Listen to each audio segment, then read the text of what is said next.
All right, buckle up, folks, because we're about to dive into the slow-motion car crash that is Amazon's Rings of Power, the most expensive blunder to ever crawl out of the depths of Mount Doom. I mean, $1 billion, yes, that's billion with a B, for what?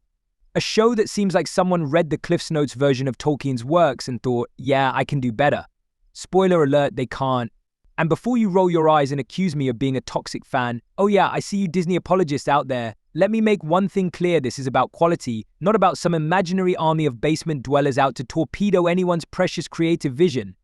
Let's get one thing straight. The reason The Acolyte got canned had nothing to do with toxic fans. That's the scapegoat excuse the entertainment industry loves to trot out these days. Oh, it wasn't the fault of bad writing, cardboard characters, or the fact that no one could stay awake through the first 2 episodes. No. It was those darn fans who just didn't understand the creative genius behind it all. Yeah, right. And I'm the king of Gondor. Shows get cancelled for one reason and one reason only: ratings. Cold, hard, numbers. When you're putting hundreds of millions of dollars into a show, you don't get to point the finger at the audience and say, it's your fault it failed. That's like a chef serving a plate of burnt toast and then blaming the diners for not appreciating its smoky undertones. Give me a break. If the show had been good, people would have watched, but no one did. Why? Because it was bad, and bad shows get axed, no matter how much you cry about it on Twitter. So please spare us the toxic fans nonsense. The only thing toxic here is the rotting corpse of another Star Wars misfire. But now, let's get back to the epic dumpster fire at hand, Rings of Power. Season 1 barely limped across the finish line, and now we're already seeing the signs that Season 2 is an even bigger disaster. 902,000 US. Households watched the Season 2 premiere? That's almost half of what Season 1 pulled in.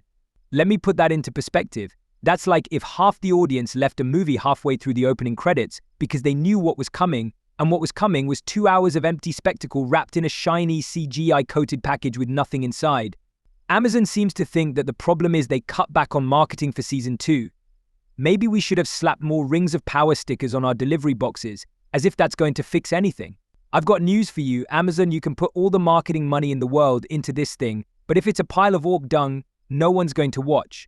The show is sinking faster than the Titanic, and it's because you forgot the most important element of any story, the story. You can throw all the money at special effects, but if you've got characters that no one cares about, dialogue that makes you cringe, and plots with more holes than Swiss cheese, no one's sticking around. Not even Galadriel in full armor can save you from that fate. And speaking of Galadriel, oh my Valar, what have they done to her? Galadriel, one of the most powerful, graceful, and complex characters in Tolkien's lore, has been turned into a one-dimensional warrior princess with all the charm of a soggy piece of lembas bread. Where's the wisdom? The subtlety? The depth?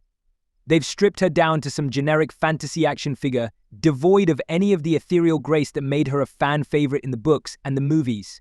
It's almost as if they thought, how can we take one of the most beloved characters in all of fantasy and make her utterly insufferable? Mission accomplished, I guess. And don't even get me started on the dialogue. Look, I'm not expecting Shakespeare from a fantasy show, but come on.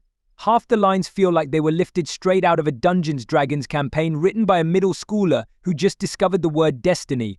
And the other half, well, they're so forgettable you could watch the same episode twice and not even realize it. It's like the writers sat around a table and said, let's throw in a bunch of epic-sounding nonsense and hope it sticks. Spoiler alert, it doesn't.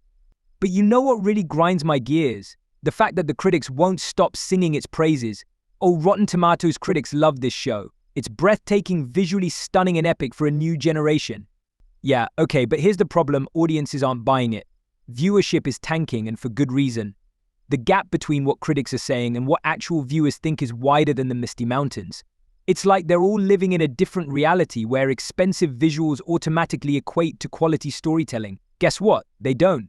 And the fact that the critics can't seem to see that makes me question if they're watching the same show as the rest of us. And then there's the inevitable comparison to Game of Thrones.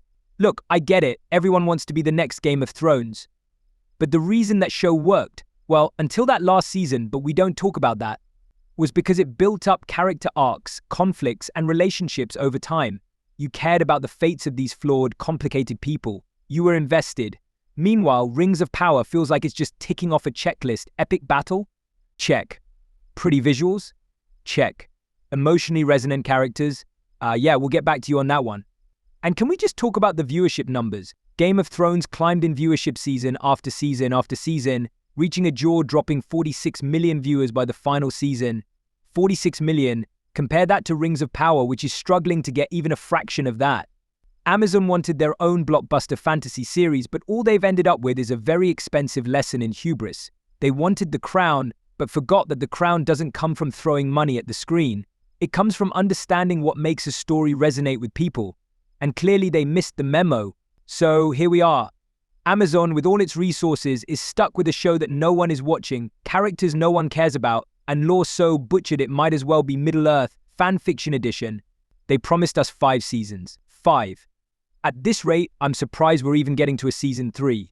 Maybe they'll limp along, throwing more money at the problem, hoping something sticks.